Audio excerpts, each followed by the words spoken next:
লাগছে কিনা লোভনীয়। এনজয় চ্যানেলে আবার সকলকে স্বাগত জানাই। আমাদের এসে গেছে শীতকালীন পিঠে পুলির সময়। চলো আর সময় নষ্ট না করে কি করে 5 মিনিটের মধ্যেই ভাপা পিঠে তৈরি করে নেওয়া যায় সেটি দেখে নেব। ভাপা পিঠের জন্য নারকেলের পুর আমার দরকার। আমি নারকেল না কুড়িয়ে এইভাবে সহজ পদ্ধতিতে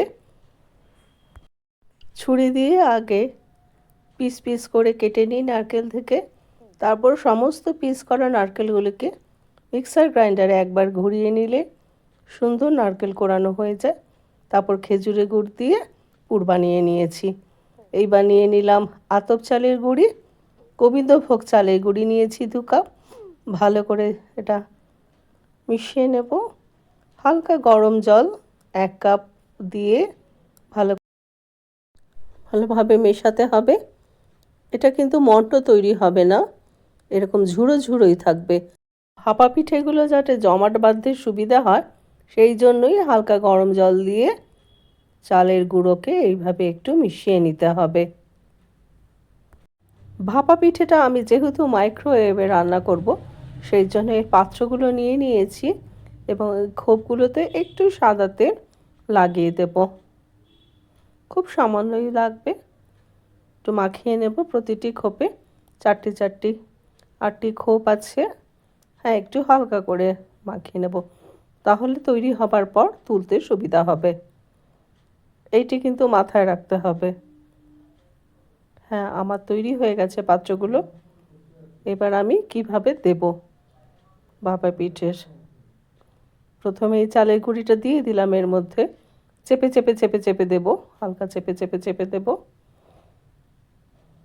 দেবার পর সেই নারকেলের পুর আমি দিয়ে দিলাম, যেটি আমি খেজুরের গুড় দিয়ে তৈরি করেছিলাম, এটিও একটু চেপে দেব।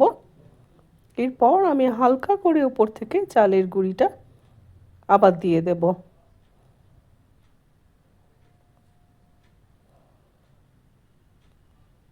উপরে চালের গুঁড়িটা না দিলেও পারো, কিন্তু নারকেলের পুরটা যাতে বসে ভালো করে সেই জন্য আমি দিলাম। এরপর এই পাত্রে আমি হালকা করে জল নিয়ে নেব, অল্প পরিমাণ।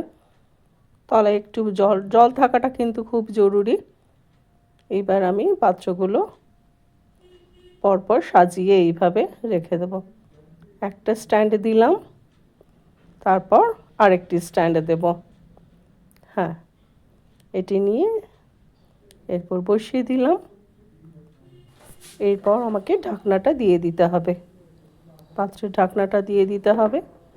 এবার লক্ষ্য রাখতে হবে পাত্র আর ঢাকনার মাঝখানে যেন একটু ফাঁক অবশ্যই থাকে। এই ফাঁক রাখাটা কতটা জরুরি সবাই জানো? হ্যাঁ, এই সেই ফাঁকের কথা আমি বলছি। এই ফাঁকটা কিন্তু সবাই রাখবে। এইবার এটিকে নিয়ে আমি মাইক্রোওয়েভে দিয়ে দেব। একেবারে বেসিক নিয়মেই হবে, কোনো অন্যরকম কারিগরির দরকার নেই। আমি বসিয়ে দিলাম টার্নিং টেবিলে। দেখো এই গ্যাপটা দেখা যাচ্ছে, যেটা পাত্র আর ঢাকনার মাঝখানে দরকার। এবার আমি বসিয়ে দেব, বন্ধ করে দিলাম। এবার পাওয়ার বাটনে টাচ হাইয়েই রাখবো। এবার সময় দেব 5 মিনিট। 5বার টাচ করলেই 5 হয়ে যাবে। হ্যাঁ, এইবার আমি সোজা চলে আসব স্টার্ট বাটন দেখা যাচ্ছে, এই দিলাম স্টার্ট করে। এবার হতে শুরু করলো। হ্যাঁ, 4 মিনিট পর আবার ফিরে এসেছি। আর মাত্র 1 মিনিট বাকি আছে এটা তৈরি হতে। আমরা আরেকটু অপেক্ষা করি। আর 14 সেকেন্ড বাকি, 8 সেকেন্ড বাকি।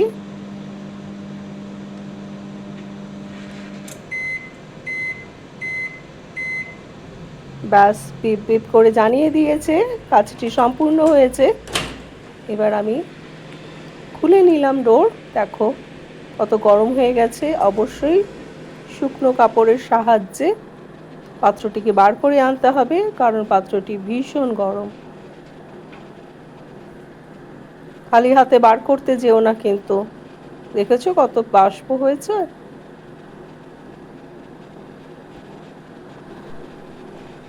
সাবধানে আস্তে আস্তে করে বের করে নিতে হবে। হুম। ও ওয়াও, পারফেক্ট হয়েছে, একদম পুরো তৈরি হয়ে গেছে 5 মিনিটের মধ্যে ভাপা পিঠে। এটা দেখলেই বোঝা যাচ্ছে সহজেই উঠে আসবে। চারিধার দিয়ে কীরকম ছেড়ে ছেড়ে দিয়েছে দেখো। তাও আমি একবার একটা চামচ দিয়ে দেখাচ্ছি কিভাবে উঠে আসবে।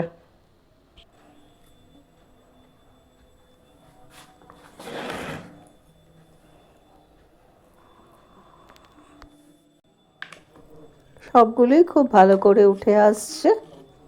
আর দেরি কেন, কথা না বাড়িয়ে সোজা একটা পাত্রে নিয়ে নিলাম খেজুরের ঝোলা গুড়। হ্যাঁ ঢালো, মন প্রাণ দিয়ে ঢেলে দাও গুড়। এইবার নিয়ে নাও একটা ভাপা পিঠে। এগুলি গরম গরম খেতেই ভালো লাগবে, নামানোর সঙ্গে সঙ্গেই খেলে বেশি ভালো লাগে।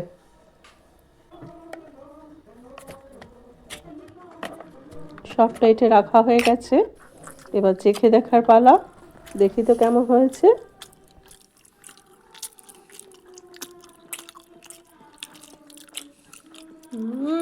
দারুণ দারুণ। এত অল্প সময়ে ভাপা পিঠে তৈরির পদ্ধতিটা কেমন লাগলো তোমরা জানিও। ভালো লাগলে লাইক করো, শেয়ার করো, কমেন্ট করে আমাকে জানিও, আর সাবস্ক্রাইব করে এনজয় চ্যানেলটিকে এগিয়ে